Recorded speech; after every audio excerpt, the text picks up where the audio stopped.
മംഗല്യം തന്തുനാനെ. രചന നുസ്രത്ത് ബാനു. അവതരണം ഷാഹുൽ മലയിൽ. എഡിറ്റിംഗ് ഷെരീജ് പൂനൂർ. രാധാമണി, ശില്പേ, അരുന്ധതി ഉറക്കെ വിളിച്ചു. പെട്ടെന്ന് തന്നെ അകത്തുനിന്ന് രണ്ട് സ്ത്രീകൾ ഓടി വന്നു. എന്താ തമ്പുരാട്ടി? ദേ, ഈ കുട്ടിയെ കൊണ്ടുപോയി ഒരിക്കൽ പൂജാമുറിയിലേക്ക് കൊണ്ടുവന്നോളൂ. നന്നായിട്ട് ഒരുക്കണം. എൻ്റെ അശോകിൻ്റെ കൂടെ നിൽക്കുന്നവൾ മോശമാവരുത്. അരുന്ധതി ഒരു പുഞ്ചിരിയോടെ പറഞ്ഞു. ആ രണ്ട് സ്ത്രീകൾ അവരുടെ അടുത്തേക്ക് ചെന്നു. വാമോളെ പറഞ്ഞുകൊണ്ട് നിധിയുടെ കയ്യിൽ പിടിച്ചു. എന്നെ വിട്, പോ, എന്നെ പിടിക്കണ്ട, നിങ്ങൾ ആരാ? ദത്തന്റെ പിറകിലേക്ക് അവിടെ കൈതട്ടി മാറ്റി നിധി. മോളെ ചെല്ല്, അവർ വിളിക്കുന്നുണ്ടില്ലേ, മോൾക്ക് പുതിയ ഡ്രസ് ഇട്ട് ഒരുങ്ങണ്ടേ? വേദനക്ക് അടിച്ചമർത്തി പറഞ്ഞു ദത്തൻ. വേണ്ട, എന്നെ അച്ചൊരുക്കിക്കോ. കൊഞ്ചി പറയുന്നവളെ കണ്ട് മിത്രക്ക് ഒന്നുകൂടെ അരിശം കയറി. അവൾ ദേഷ്യത്തോടെ വന്ന് നിധിയെ പിടിച്ച് തന്നെ മുന്നോട്ട് നിർത്തി. ഡീ, നിന്റെ കൊഞ്ചൽ നിൽക്കുകയല്ല, മുഹൂർത്തത്തിന്റെ സമയമുണ്ട്. നിന്നെ ഒരുക്കാൻ പോകുന്ന ഇവരാ, മര്യാദ ചെല്ലി. മിത്രയുടെ പ്രവൃത്തിയും മുഖഭാവം കണ്ട് നിധി പേടിയോടെ ചുണ്ടുപിടിച്ച് നോക്കി. അവള് കുഞ്ഞല്ലേ മിത്രേ, നീ എന്താ കാണിക്കുന്നേ? അരുന്ധതി പറഞ്ഞുകൊണ്ടൊരു ചിരിയോടെ നിധിയുടെ അടുത്ത് കുനിഞ്ഞിരുന്നു. മോള് ചെല്ല്, അണിഞ്ഞൊരുങ്ങി വന്നാ ഈ മുത്തശ്ശി മോൾക്ക് ഒരു സമ്മാനം തരും. സത്യാനോ? സത്യം. മോള് ചെല്ല്, അവരോടൊപ്പം ചെന്ന് ഒരുങ്ങിയിട്ട് വാ. അരുന്ധയെ നോക്കിയ ഒരു ചിരിയോടെ നിധി രാധാമണിയുടെയും ശില്പയുടെ അടുത്തേക്ക് ചെന്നു. നടക്കാൻ പോകുന്ന എന്താണെന്ന് പോലും തിരിച്ചറിയാതെ അവൾ തന്റെ അച്ഛനെ നോക്കി ചിരിയോടെ ടാറ്റ കൊടുത്ത് അകത്തേക്ക് നടന്നു. മിത്രേ, നീ അശോകിനെ റെഡിയാക്ക്. ശരിയമ്മേ. മിത്ര അകത്തേക്ക് നടന്നു. മേലെ സ്റ്റഡി റൂമിൽ ബുക്സ് വായിച്ചുകൊണ്ടിരിക്കുകയാണ് അശോക്. അശോക്, ഒരു ചിരിയോടെ വിളിച്ചു ചെന്നു Mitra. Yes mamma, why did mum call me? Ashok, I have something to tell you. You must obey this. What ma'am? Mitra അവനോട് എല്ലാ കാര്യവും പറഞ്ഞു. What is ma'am so crazy? Ashok, നീ ഇപ്പൊ ഞാൻ പറയുന്ന അനുസരിച്ചേ പറ്റൂ. No ma'am, I can't. അത്രയും പറഞ്ഞ അശോക് എഴുന്നേറ്റ് പോയി. അശോക്, അശോക്! മിത്ര പുറകിൽ നിന്ന് വിളിച്ചെങ്കിലും അവൻ നിന്നില്ല. അശോക് ബുക്സ് അവിടെ വെച്ച് താഴേക്ക് ഇറങ്ങി. അയ്യോ, എന്ത് ഭംഗിയാ ഇത്! പെട്ടെന്ന് കാതുകളിൽ പതിഞ്ഞ കുഞ്ഞു ശബ്ദം കേട്ടതും അശോക് ഒരു നിമിഷം സംശയത്തോടെ നിന്നു. ശേഷം തൊട്ടടുത്ത മുറിയിൽ നിന്നുമാണ് ആ ശബ്ദം കേൾക്കുന്നതെന്ന് മനസ്സിലായതും അവൻ പതിയെ അങ്ങോട്ട് ചെന്നു. ചാരി വെച്ച ഡോറ് പതിയെ തുറന്നു നോക്കിയതും ഒരു കമ്മൽ കയ്യിൽ പിടിച്ച് അതിലേക്ക് നോക്കി പുഞ്ചിരിക്കുന്ന പെൺകുട്ടിയെ ഇമവെട്ടാ തന്റെ ചെമ്മൻ മിഴികളാൽ നോക്കി നിന്നു. തന്നേക്കാൾ ചെറിയ കുട്ടിയാണ്. കൊഞ്ചി കുണുങ്ങി ഓരോന്ന് പറയുമ്പോൾ വിടരുന്ന അവളുടെ നുണക്കുഴി, വിടർന്ന കണ്ണുകൾ, വല്ലാത്തൊരു തിളക്കമുണ്ട് അവളുടെ മിഴികൾക്ക്. അവളുടെ ഓരോ ഗോഷ്ഠി കാണിക്കുന്ന ഭാവങ്ങൾ അവൻ നോക്കി നിന്നു. പെട്ടെന്ന് എന്ത് കൊടുക്കാനായി തിരിഞ്ഞ രാധാമണി വാതിൽപ്പണി നിൽക്കുന്ന അശോകിനെ കണ്ടു. അയ്യോ, കുഞ്ഞെന്താ ഇവിടെ? അപ്പോഴും അവന്റെ മിഴികൾ നിധിയിൽ മാത്രമായിരുന്നു. കുഞ്ഞെ! വീണ്ടും അവരുടെ വിളിയിൽ അവൻ അവരെ നോക്കി. My ma'am talking about this girl. അവന്റെ ചോദ്യം കേട്ട് രാധാമണി ചമ്മലോട് ചിരിച്ച്. അയ്യോ കുഞ്ഞെ, എനിക്ക് നിന്റെ അമേരിക്കൻ ഭാഷയൊന്നും അറിയില്ല. ഞാൻ ചോദിച്ച അമ്മ പറഞ്ഞ ഈ കുട്ടിയാണോന്നാ? അതേ മോനെ, ഇതൊരു ചടങ്ങിന് വേണ്ടിയാ. മോൻ പോയി റെഡിയായി വാ. അവർ പറയുന്ന കേട്ടതും അശോക് വീണ്ടും അവളിലേക്ക് നോട്ടമുറിഞ്ഞു. എന്തോ ഒന്ന് തന്നെ പിടിച്ചു നിർത്തും പോലെ അവൻ കണ്ണാടിയിൽ നോക്കി അവിടെ ഓരോ പ്രവൃത്തി ഇമോട്ടാതെ നോക്കി നിന്നു. കുഞ്ഞെ, ഞങ്ങൾ അവളെ ഒരുക്കട്ടെ, മോൻ ചെല്ല്.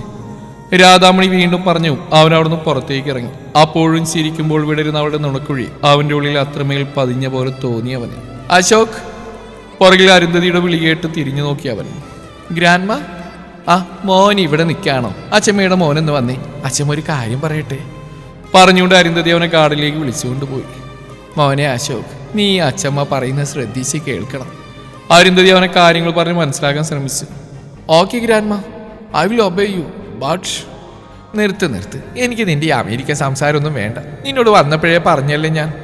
ഓക്കെ ഗ്രാൻഡ്മ, ആക്ച്വലി നിങ്ങൾ പറഞ്ഞൊക്കെ ഞാൻ അനുസരിക്കും. ബട്ട് വൺ കണ്ടീഷൻ, ഞാൻ ബിഗ് ആയാലും ഇപ്പം ഞാൻ കല്യാണം കഴിക്കുന്ന ആരെയാണോ അവൾ കൂടെ ഉണ്ടാവണം. സംസാരത്തിലും പ്രവൃത്തിയിലെല്ലാം വളരെ മിടുക്കനാണ് അശോകെങ്കിലും ഇങ്ങനെ ഒരു ആവശ്യവും പറയുമെന്ന് അരുന്ധതി ഒരിക്കലും കരുതിയില്ല. ഒരു നിമിഷം എന്തോ ചിന്തിച്ച ശേഷം അരുന്ധതി അവനെ നോക്കി. ശരി, സമ്മതിക്കുന്നു. നീ പറയുന്ന ആവശ്യം ഞാൻ അംഗീകരിക്കുന്നു. നീ വലുതായാലും അവളെ തന്നെ നിനക്ക് തരും. അരുന്ധതി പറയുന്നിട്ട് അവൻ പുഞ്ചിരിയോടെ നോക്കി. അവൻ്റെ മനസ്സിലേക്ക് താൻ കുറച്ചു മുമ്പ് കണ്ട പെൺകുട്ടിയുടെ മുഖം തെളിഞ്ഞു വന്ന് ചിരിയോടെയുള്ള അവളുടെ കുസൃതി. അശോക് ഡ്രസ്സ് മാറാൻ വേണ്ടി തൻ്റെ മുറിയിലേക്ക് പോയി. അവൻ പോയത് മനോഹരൻ അരുന്ധതിയുടെ അടുത്തേക്ക് വന്നു. അല്ല തമ്പുരാട്ടി എന്തിനാ അവനോട് സമ്മതം പറഞ്ഞേ? എൻ്റെ മനോഹര, ഇപ്പം ഈ ചടങ്ങ് നടക്കട്ടെ. അവൻ വലുതാവാൻ ഇനിയുണ്ട് 10-15 വർഷം. അപ്പോഴേക്ക് ഇവളെ കുറിച്ച് അവൻ ചിന്തിക്കുക പോലും ഇല്ല. ഇപ്പം ഈ നിമിഷത്തെ കാര്യം മാത്രം ഓർത്താൽ മതി. മനോഹരനോട് അത്രയും പറഞ്ഞുകൊണ്ട് അരുന്ധതി അകത്തേക്ക് നടന്നു. മുറിയിൽ വിഷമത്തോടെ ഇരിക്കുകയായിരുന്നു സരസ്വതി മിത്ര. മമ്മ! അശോകിന്റെ വിളിയിൽ അവർ തിരിഞ്ഞു നോക്കി. Sorry mamma, I am agree with you. Saraswati അവന്റെ വാക്കിൽ പുൻസിരിയോടെ നോക്കി. അവന് വാരി പുഴന്നു ഒരു മുത്തം നൽകി. ശേഷം സരസ്വതി തന്നെ തന്റെ മകനെ ഒരുക്കാൻ തുടങ്ങി. നിധി തന്റെ കഴുത്തിലും കാതിലുമെല്ലാം അണിയിച്ച് കണ്ട് കണ്ണാടിയിൽ നോക്കി തുള്ളിച്ചാടി ഈ സമയത്ത് തനിക്ക് പിറകിൽ വന്നിരിക്കുന്ന മറ്റൊരു പെൺകുട്ടിയെ കണ്ട് മുഖം ചുളിച്ച് കുറുമ്പോടെ നോക്കി. ആ പെൺകുട്ടി തന്നെ പോലെയല്ല. നല്ല വസ്ത്രം താനിപ്പോൾ ഇട്ടിരിക്കുന്ന പോലെ മാലയും വളയും എല്ലാം ഉണ്ട് ആ കുട്ടിയുടെ ദേഹത്ത്. അവളുടെ മുഖത്ത് പുഞ്ചിരിയല്ല, പക്ഷെ എന്തോ വല്ലാത്തൊരു ദേഷ്യഭാവം. ഡി നീയാണോ തൊഴുത്തിന്ന് വന്നത്? കണ്ടാലും മതി. ചി. കുഞ്ഞുവായിലെ ഒരേ സംസാരം കേട്ട് രാധാമണിയും ശില്പ അവളെ തുറിച്ചു നോക്കി. ഓ ഒരു സുന്ദരി ദേവത. പുച്ഛിച്ചുകൊണ്ട് അവൾ ആ മുറിയിൽ നിന്ന് ഇറങ്ങിപ്പോയി. നിധി ഒന്നും മനസ്സിലാകാൻ നോക്കി നിന്നു. ആ മോളാന്നും നോക്കണ്ട, മോളുടെ പ്രായം അതിനുള്ളൂ. പക്ഷെ ഒരു വിഷസർപ്പത്തിന്റെ കുഞ്ഞാ. എന്റെ രാധേ, നീ പറയുന്ന മാലിന്യ ചേച്ചി കേൾക്കണ്ട. അല്ല പിന്നെ ആ കുരുത്തം കേട്ട് പറഞ്ഞു കേട്ടില്ലേ? ചേച്ചി ആ കുട്ടിയുടെ പേരെന്താ? അതാണ് സൗഗന്ധിക, ഇവിടുത്തെ മാലിന്യമ്മയുടെ മോളാ. അഹങ്കാരം കുറച്ചൊന്നല്ല, മോളാന്നും കാര്യാക്കണ്ട. ദേ എല്ലാം റെഡി ആയിട്ടുണ്ട്, വാ. അവരവളെ പിടിച്ച് പൂജാമുറിയിലേക്ക് നടന്നു. എന്റെ മഹാദേവ, അത്രയും വലിയ പൂജാമുറിയോ? ആ വലിയ പൂജാമുറി കണ്ട അവൾ ആശ്ചര്യത്തോടെ ചോദിച്ചു. ചേച്ചി എൻ്റെ വീട്ടിലെ മുറി ഇത്ര പോലും വലിപ്പമില്ലല്ലോ. അവൾ പറയുന്ന കേട്ട് അവർ ചെറുപുഞ്ചിരിയോടെ നോക്കി. കുറച്ചു കഴിഞ്ഞതും കൈലാസത്തിലെ ഓരോരുത്തരും അങ്ങോട്ട് വന്നു. ചിലർ അവളെ നോക്കി പുച്ഛിക്കുമ്പോൾ മറ്റു ചിലരിൽ നേരിയ പുഞ്ചിരി മാത്രമായിരുന്നു. ആഹാ, നീതിക്കുട്ടി ഒരുങ്ങിയപ്പോ നല്ല സുന്ദരിയായല്ലോ. അരുന്ധതി ഒരു ചിരിയോടെ പറഞ്ഞുകൊണ്ട് വന്ന് അവളുടെ അടുത്തായി നിന്നു. തിരുമേനി, പൂജകൾ തുടങ്ങിക്കോളൂ, അപ്പോഴേക്ക് അശോക് വന്നോളൂ. പൂജാരിയെ നോക്കി പറഞ്ഞു. അയാൾ പൂജ ആരംഭിച്ചു. പൂജ അവസാനിക്കാറായപ്പോഴേക്കും സരസ്വതി അശോകിനെ ഒരുക്കി അങ്ങോട്ട് കൊണ്ടുവന്നു. തൻ്റെ അടുത്തിരിക്കുന്നവനെ സംശയത്തോടെ നോക്കി നിധി. പൂമാല പോലെ പൂക്കൾ തൂക്കി വെച്ചുകൊണ്ട് അവൻ്റെ മുഖം കാണുന്നില്ല അവൾക്ക്. എങ്കിലും അതൊന്നും കാര്യമാക്കാതെ മാലയിലും വളയിലും കളിച്ചുകൊണ്ടിരുന്നവൾ. പൂക്കൾക്കിടയിലൂടെ തൻ്റെ മിഴികൾ അവളുടെ ഓരോ കുസൃതികളും ഒപ്പിയെടുത്തു അവൻ. കുറച്ചകലെ എല്ലാവരിൽ നിന്നകന്ന് പൂജാമുറിക്ക് പുറത്ത് മനോഹരന്റെ കൂടെ നിന്ന് നിധിയെ നോക്കിയാണ് ദേവദത്തൻ. തൻ്റെ കുഞ്ഞിനെ കാണുന്തോറും ദത്തൻ്റെ മിഴികൾ നിറഞ്ഞു വന്നു. കൊട്ടും വാദ്യങ്ങളൊന്നും ഇല്ലാതെ തന്നെ പൂജിച്ച താലി അശോകിന് നേരെ നീട്ടി. ആ താലി വാങ്ങി അരുന്ധതി പറയുന്ന പ്രകാരം അശോക് നിധിയുടെ കഴുത്തിലേക്ക് ചാർത്തി. അവളുടെ സീമന്തരേഖയിൽ ചുവപ്പ് വളർത്തുമ്പോൾ അവൻ്റെ മിഴികൾ അവളിൽ അത്രമേൽ ലയിച്ച് നിന്നു. ഇതെല്ലാം സരസ്വതി തൻ്റെ ക്യാമറക്കുള്ളിൽ പകർത്തിയെടുത്തു. സരസ്വതി എതിർത്തെങ്കിലും ജസ്റ്റ് ഫൺ എന്ന് പറഞ്ഞ് അവൻ അവരെല്ലാം വകവെക്കാതെ എല്ലാം പകർത്തിയെടുത്തു. ഈ നിമിഷമൊക്കെയും ദത്തൻ മനസ്സ് മരവിച്ച അവസ്ഥയിൽ താൻ എന്തോ മഹാപാപം തന്റെ മകളോട് ചെയ്ത പോലെ നോക്കി നിന്നു. ചടങ്ങുകൾ കഴിഞ്ഞ് അവൾക്ക് വേണ്ടി പ്രത്യേകം ഒരുക്കിയ മുറിയിലേക്ക് അവളെ കൊണ്ടുപോയി. രാധയും ശില്പയും നിധി അവരുമായി പെട്ടെന്ന് തന്നെ കൂട്ടായിരുന്നു. ദേവദത്ത, ഇനി താൻ പോയിക്കോളൂ. ഇനി നാളെ വൈകിട്ട് ഇവളെ കൂട്ടിക്കൊണ്ട് പോവാൻ മാത്രം താൻ വന്നാ മതി. ശരി തമ്പുരാട്ടി. മനോഹര. ഓ എന്താ തമ്പുരാട്ടി? കാര്യങ്ങളെല്ലാം പറഞ്ഞ പോലെ ചെയ്തേക്ക്, ഒന്നിനൊരു കുറവുണ്ടാവരുത്. ഇല്ല തമ്പുരാട്ടി, ഒരിക്കലും ഇല്ല. അത്രയും പറഞ്ഞ് മനോഹരൻ ദത്തനെയും കൂട്ടി കൈലാസത്തിന്റെ പടികളിറങ്ങി. അച്ഛേ. മുറിയിലെത്തിയ നിധി ഒറ്റയ്ക്കിരുന്ന് വല്ലാത്ത മുഷിച്ചിലൂടെ തുറന്നു കിടക്കുന്ന ജനലിലൂടെ പുറത്തേക്ക് നോക്കി.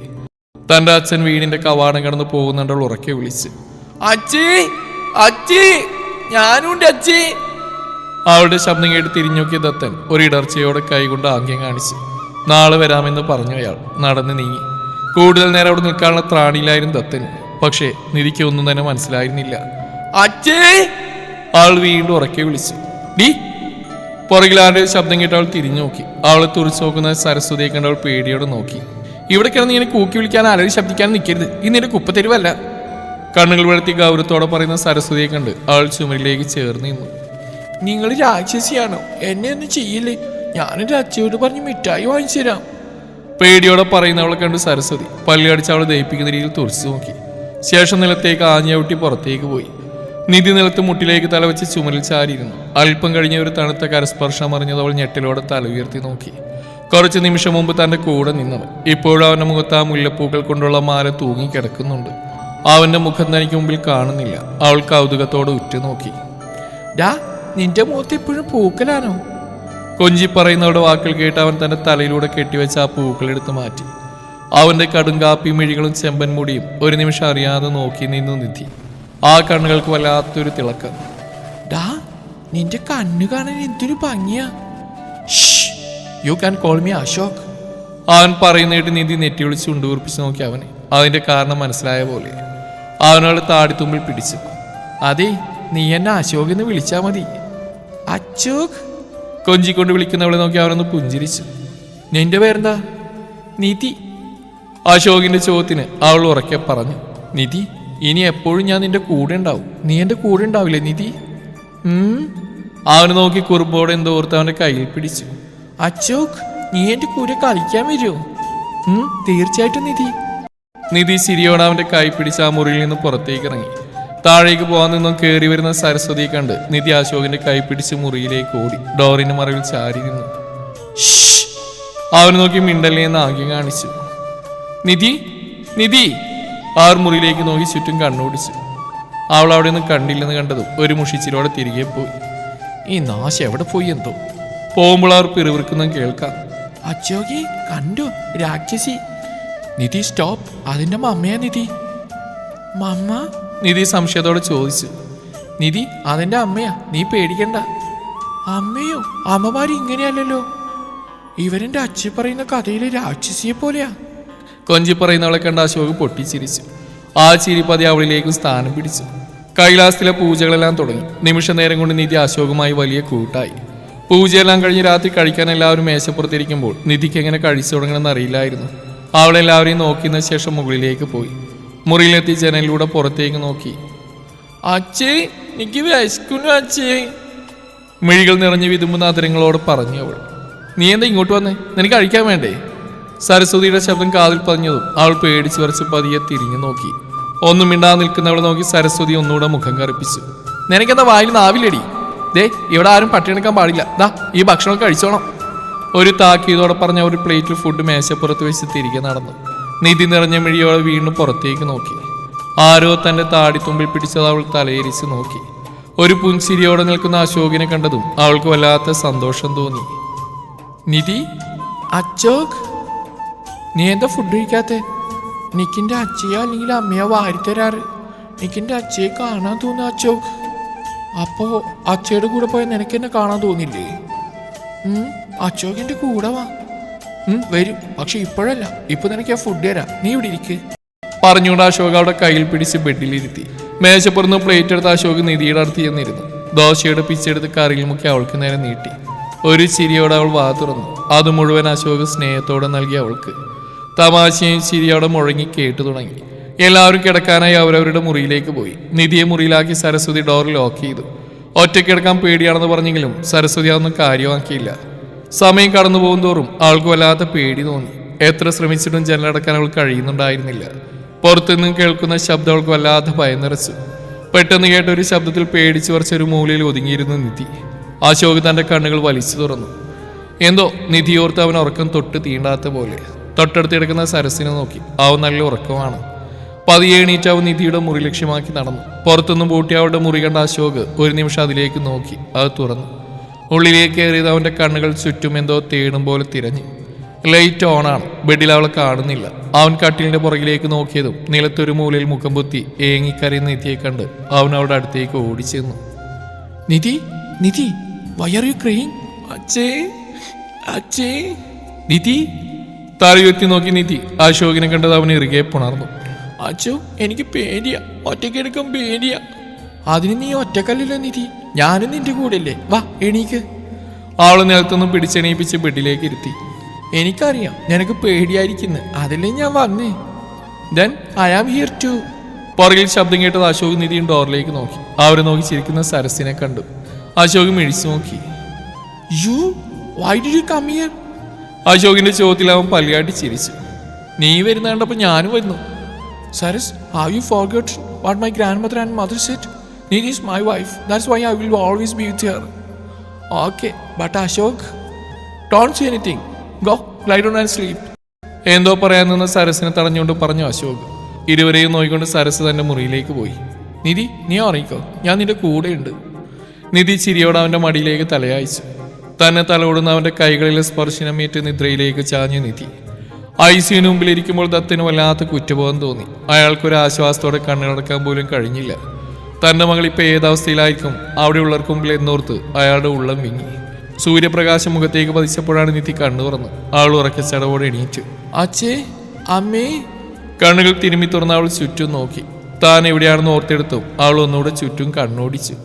അച്ചോക് അവന് വിളിച്ചെങ്കിൽ അവൻ വിളിയേട്ടില്ല. ആ മോളെ എണീറ്റോ? രാധാമണിയുടെ ശബ്ദം കേട്ടു നിധി ഒരു ചിരിയോടെ നോക്കി അവരെ. നീലു വന്നോ? ചേച്ചി അച്ചോക് എവിടെയാ? കാണുന്നില്ലല്ലോ. അശോക് നേരത്തെ അവന്റെ പപ്പയുടെ കൂടെ ജോഗിങ്ങിന് പോയി. ജോഗിയോ? അതെന്താ? അതൊന്നും ഇപ്പൊ മോൾക്ക് പറഞ്ഞാൽ മനസ്സിലാവില്ല. അവന്റെ പപ്പ പോകുമ്പോ വാശി കാണിച്ച് കൂടെ പോകും. ഏതാണ്ടൊക്കെയാ പറയും, ഹെൽത്ത് എന്നോ അങ്ങനെ എന്തൊക്കെയോ. മോള് വാ, നേ ഫ്രഷായി ഡ്രസ്സ് ഇട്ട് വാ. ഇന്ന് നേരത്തെ പൂജകൾ തുടങ്ങും, അപ്പോഴേക്കെന്തെങ്കിലും കഴിക്കണ്ടേ? എണീക്ക്. രാധാമണിയോളെ എണീപ്പിച്ച് ഒരുക്കി താഴേക്ക് കൊണ്ടുപോയി. അരുന്ധതി നിധിയെ തൻ്റെ കൂടെ പൂജാമുറിയിലേക്ക് കൊണ്ടുപോയി. അവർ പറയുന്ന പോലെക്ക് നിധി തന്നെ കൊണ്ട് പറ്റുന്ന പോലെ ചെയ്തു. പൂജകളെല്ലാം അവസാനിക്കുന്നവരെ നിധി പിന്നീട് അശോകനെ കണ്ടിരുന്നില്ല. മോളെ നിധി, നന്നായി പ്രാർത്ഥിച്ചേക്കണം കേട്ടോ, നിനക്കും അശോകിനും, പിന്നെ മോളുടെ അമ്മയ്ക്കും അച്ഛനും എല്ലാവർക്കും. ഈ അച്ഛമ്മയും വിട്ടുപോകരുത്. ഇല്ല അച്ഛമ്മേ, ഞാൻ എൻ്റെ മാധേവിനോട് എല്ലാം പറഞ്ഞോളാം. ആ മോളെ, ഇത് ദേവിയാ, വിളിച്ചാ വിളി കേൾക്കുന്ന ദേവി. എനിക്ക് ഏറ്റവും ഇഷ്ടം മാധേവനെയാ. എൻ്റെ അച്ഛൻ പറയുന്ന കഥകളെല്ലാം എനിക്കറിയാം. പിന്നെ അച്ഛമ്മേ, മാധേവിൻ്റെ കഴുത്തിൽ സർപ്പത്തെ കണ്ടിട്ടുണ്ടോ? അപ്പൊ ആർക്കാ നല്ല ശക്തി? മാധേവനല്ലേ? ഞാൻ മാധേവനോട് നന്നായി പ്രാർത്ഥിച്ചോളാട്ടോ. കണ്ണു വിടർത്തി വലിയ അത്ഭുതത്തോടെ പറയുന്നവളെ കണ്ട് അരുന്ധതി ഒരു ചിരിയോടെ അവളെ തലോടി. എന്തോ അവളെ കാണുമ്പോൾ അരുന്ധതിക്ക് വല്ലാത്തൊരു വാത്സല്യം തോന്നി അവളോട്. പൂജയെല്ലാം കഴിഞ്ഞ് ഒറ്റ ഗാർഡനിലിരിക്കുകയാണ് നിധി. അധികം ആരും തന്നോട് കൂട്ടുകൂടാത്തവൾക്ക് വലിയ വിഷമമുണ്ടായിരുന്നു. ഓ, ദേവത ഇവിടെ ഇരിപ്പുണ്ടായിരുന്നോ? ആരുടെയോ ശബ്ദം കേട്ട് തിരിഞ്ഞു നോക്കി നിധി. മാലിനി അവളുടെ കൂടെ മകൾ സൗഗന്ധികയുമുണ്ട്. ഓ, എന്താടി, നിന്റെ തന്ന നിന്നെ കൊണ്ടുപോയിരുന്നൊന്നും കാണുന്നില്ലല്ലോ. ഒറ്റ ദിവസം കൊണ്ട് കൊട്ടാരത്തിലെ സുഖം പിടിച്ചോ? അവരുടെ സംസാരവും ഭാവം കൊണ്ടാവും വല്ലാത്ത പകപ്പോടെ നോക്കി അവരെ. ആൻറ്റി, പുറകിൽ അശോകിന്റെ ശബ്ദം കേട്ടതും മാലിനി തിരിഞ്ഞു നോക്കി. ആ മോനെ അശോക്, ആൻറ്റി എന്തിനാ നിധിയോട് ദേഷ്യപ്പെടുന്നേ? അയ്യോ, ഞാൻ ദേഷ്യപ്പെട്ടൊന്നുമില്ല അശോക്. ഞാനിവിടെ അച്ഛൻ വരുമ്പോൾ തിരിച്ചു പോകണമെന്ന് ചോദിച്ചതാ. നിധി പോണോ പോണേ തീരുമാനിക്കുന്ന ആൻറ്റിയല്ല, ഞാനാ. ദേഷ്യത്തോടെയുള്ള അവന്റെ പെരുമാറ്റം കണ്ട് മാലിനി ഒരു വിളരെ ചിരി നൽകി സൗഗന്ധികയും കൊണ്ട് തിരിഞ്ഞടന്നു. ഈ സമയം സൗഗന്ധികയുടെ മിഴികൾ നിധിയെ ചേർത്ത് പിടിച്ച അശോകിന്റെ കൈകളിലായിരുന്നു. അശോക്, നീ എവിടെയായിരുന്നു? നീ ഒരുപാട് തിരക്കി. ഞാൻ എൻ്റെ പപ്പയുടെ കൂടെ പുറത്തു പോയതാ നിധി. ഞാൻ എനിക്കൊരു സാധനം കൊണ്ടുവന്നിട്ടുണ്ട്. കണ്ണടക്ക് നിധി. അശോക് അവളുടെ കണ്ണുകളെ പൊതിഞ്ഞു പിടിച്ചു. ഒരു കയ്യിൽ പൊതിഞ്ഞു വെച്ച ഗുലാബി ചാം അവൾക്ക് നേരെ നീട്ടി. കണ്ണു തുറന്ന് നോക്കിയ നിധി പുഞ്ചിരിയോടെ അവൻ്റെ കയ്യിൽ നിന്നത് വാങ്ങിച്ചു. വാവ്, ഗുലാബി ചാം. അശോക്, എനിക്ക് എന്ത് ഇഷ്ടാന്നറിയോ? എൻ്റെ അച്ഛൻ എനിക്ക് വാങ്ങി തന്നിട്ടുണ്ട്. നിനക്ക് ഇഷ്ടമായോ നിധി? ഒരുപാട് ഒരുപാട്. ഇത് മുഴുവൻ എനിക്കാണ് അശോക്. ഇത് മുഴുവൻ നിനക്കാ. അച്ഛമ്മ പറഞ്ഞു നിന്റെ അച്ഛൻ ഇന്ന് നിന്നെ കൊണ്ടുപോകാൻ വരുന്നു. നാളെ ഞങ്ങൾ US തിരിച്ചു പോകും. എല്ലാ വെക്കേഷനിലും ഞാൻ നിന്നെ കാണാൻ വരും നിധി. നീ എനിക്ക് വേണ്ടി കാത്തിരിക്കില്ലേ നിധി? നിധി തന്റെ കുഞ്ഞു ചുണ്ടുകളും പല്ലുകളും കാട്ടി ഒരു ചിരിയോടെ അവന്റെ കയ്യിൽ പിടിച്ചു വലിച്ച് അവൾക്ക് നേരെ താഴ്ത്തി. അവന്റെ കവളിൽ സ്നേഹ സമ്മാനം പോലെ ഒരു മുത്തം നൽകി. ഈ പീക്ക് പൊളിച്ചിട്ടോ. സരസിന്റെ ശബ്ദം കേട്ട് ഇരുവരും തിരിഞ്ഞു നോക്കി. അവനവന്റെ കുഞ്ഞി ക്യാമറയും പിടിച്ച് ഇളിച്ച് നിൽക്കുന്നുണ്ട്. നിധി, നീ പോകുമ്പോൾ നിനക്ക് ആ ഒരു സാധനം ഗിഫ്റ്റായി തരുന്നുണ്ട്. നീ അത് വാങ്ങിച്ചിട്ട് പോകാവൂ.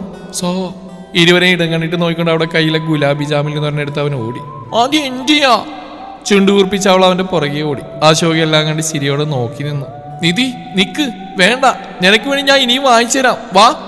ഒരുവിധ അശോക് നിധിയെ നിർബന്ധിച്ച് അവന്റെ കൂടെ ഗാർഡനിലേക്ക് കൊണ്ടുവന്നു. അവളുടെ അടുത്തിരുന്ന് ഒരുപാട് നേരം സംസാരിച്ചിരുന്നു അശോക്.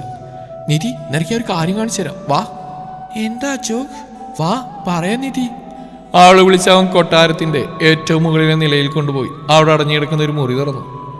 ഇതാരുടെ മുറിയാ അശോക്? ഇതെന്റെയാ, നീ വാ നിധി പറഞ്ഞുകൊണ്ട് അവൻ അവളെയും കൊണ്ട് അകത്തേക്ക് കയറി ലൈറ്റ് ഓൺ ചെയ്തു. മനോഹരമായ ചിത്രപ്പണികൾ കണ്ട് അവൾ അത്ഭുതത്തോടെ നോക്കി ഓരോന്നും. ഇതൊക്കെ ആരാ അശോക് വരച്ച്? ഇതൊക്കെ ഞാൻ വരച്ചതാ, ദേ ഇത് നോക്ക് പറഞ്ഞുകൊണ്ട് ഒരു ഡ്രോയിങ് ബോർഡിലെ കർട്ടൻ മാറ്റിയതും പുഞ്ചിരിച്ചു നിൽക്കുന്ന തന്റെ ചിത്രം. അശോക്, കണ്ണുകൾ വിടർത്തി വിളിച്ചവൾ. ആ ബോർഡിന്റെ ഇരുവശത്ത് ഒരു കൂട്ടം മയിൽപ്പീലികൾ വെച്ചിട്ടുണ്ട്. ആ പീലികൾക്കിടയിൽ കാണുന്ന അവളുടെ പുഞ്ചിരിച്ച മുഖത്തിന് വല്ലാത്ത ഭംഗി തോന്നി അവൾക്ക്. വല്ലാത്ത അത്ഭുതം എന്ന പോലെ അതിലേക്ക് നോക്കി ആ ചിത്രത്തിലൂടെ തന്റെ കുഞ്ഞിവിരലുകൾ തലോടി അവൾ. തുടരും ഈ കഥയുടെ ബാക്കി ഭാഗം നാളെ ഇതേ സമയം.